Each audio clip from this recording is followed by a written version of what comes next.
আমরা ভেবেছিলাম দেশটাকে শান্তি ফিরে আসবে, আমরা শান্তি এনেছিলাম, মানুষের জীবনের নিরাপত্তা দিয়েছিলাম, জঙ্গিদের দমন করেছিলাম, জঙ্গিদের দমন করে বাংলাদেশের মানুষের জীবনের নিরাপত্তা দিয়েছি। আজকে জঙ্গিদের ছেড়ে দিয়েছে, আমাদের সকল নেতা কর্মী আজকে কারাবন্দী। এখানে আমাদের স্পষ্ট কথা এবং যুবলীগের পক্ষ থেকে এই দাবি তুলতে হবে যে সমস্ত মামলা প্রত্যাহার করতে হবে, সকল বন্দীদের মুক্তি দিতে হবে। বাংলাদেশ যে সংবিধান স্বাধীনতার পর সেই 30 লক্ষ শহীদের রক্তের বিনিময়ে আমরা পেয়েছি, সেই সংবিধানকে সমুন্নত রাখতে হবে।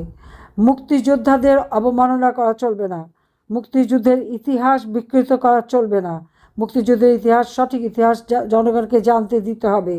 আজকে আমাদের সকলেরই সামনে দায়িত্ব, যারা আমাদের আইনজীবীরা যথেষ্ট অবদান রেখে যাচ্ছেন তার সেজন্য সবাইকে ধন্যবাদ জানাই।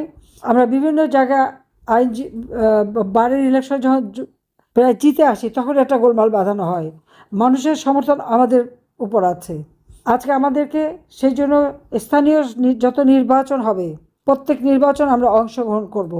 সম্মিলিত আইনজীবী সমন্বয় পরিষদ গঠন করে দিয়েছি, তার মাধ্যমে সমস্ত নির্বাচন প্রত্যেকটা বারে এবং আমাদের প্রত্যেকটা স্থানীয় সরকার নির্বাচনে আমরা যেখানে আছে প্রত্যেকটা ঐক্যবদ্ধ হয়ে এক হয়ে সবাইকে নির্বাচন করার প্রস্তুতি এখন থেকে নিতে হবে।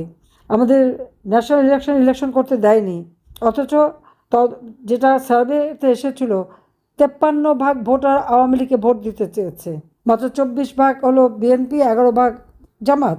সেইখানে আমাদেরকে ইলেকশন করতে দিল না। এখানে আমরা যখন যেখানে যে ইলেকশনটা আসবে আমরা সেটা অবশ্যই করব এবং সেইভাবে মানুষকে তৈরি করতে হবে।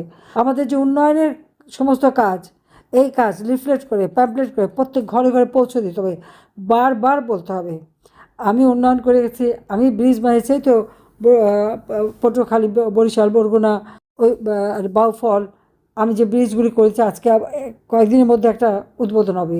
পরমাণু বিদ্যুৎ কেন্দ্র আমরা করেছি, সেটাও কাজ পরীক্ষিতভাবে দেওয়া হচ্ছে, সে বিদ্যুৎও আজকে মানুষ পাবে। শ্রীকাইলে যে আমরা কূপ অনুসন্ধান করে কূপ খনন করে গ্যাস উত্তোলন করার সমস্ত পাইপলাইন তৈরি করার পরে সেই গ্যাস আজকে চলে আসছে। আওয়ামী লীগই তো করেছে, আর কে করেছে? আওয়ামী লীগ দেশের উন্নয়নের জন্যই কাজ করেছে। আজকে দ্রব্যমূল্যের ঊর্ধ্বগতিতে জনজীবন দিশাহারা, এই রোজার সময় মানুষ ভালোভাবে একটু ইফতারও করতে পারে না, সেহরি খেতে পারে না। ব্যবসায়ীদের উপর মামলা, কাজে এই ব্যবসায়ীদের উপর মামলা প্রত্যাহার করতে হবে, দ্রব্যমূল্য নিয়ন্ত্রণে আনতে হবে এবং মানুষের জীবনের নিরাপত্তা দিতে হবে। আজকে যে শিশুরা পিতৃস্নেহ বঞ্চিত, মাতৃস্নেহ বঞ্চিত, শিশুদের মনের উপরে যে প্রচণ্ড চাপ পড়ছে, এর থেকে শিশুদের মুক্ত করতে হবে। তাদের পিতা মাতা যাদেরকে গ্রেপ্তার করেছে, ছোট্ট শিশু তাকেও গ্রেপ্তার করে রেখে দিয়েছে, কাজে এদের সকলকে মুক্তি দিতে হবে এবং এর জন্য প্রয়োজনে আমাদের আন্দোলন সংগ্রামে এগিয়ে যেতে হবে। একটা নির্বাচন নামে যেটা প্রহসন, এই প্রহসন অবৈধ সরকারের অধীনে অবৈধ নির্বাচন, এরা আসছে লুটপাট করে খেতে, কাজে এদের হাত থেকে দেশকে রক্ষা করতে হবে এবং এই তরুণ সমাজ যুবলীগকে এগিয়ে আসতে হবে। আর তৃণমূল পর্যায় পর্যন্ত যারা আজকে নিবেদিত প্রাণ মাঠে ঝুঁকি নিয়ে কাজ করছে তাদের দিয়ে সংগঠনকে ঢেলে সাজাতে হবে।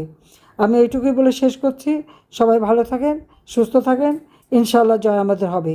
জয় বাংলা, জয় বঙ্গবন্ধু, বাংলাদেশ চিরজীবন। খোদা হাফেজ।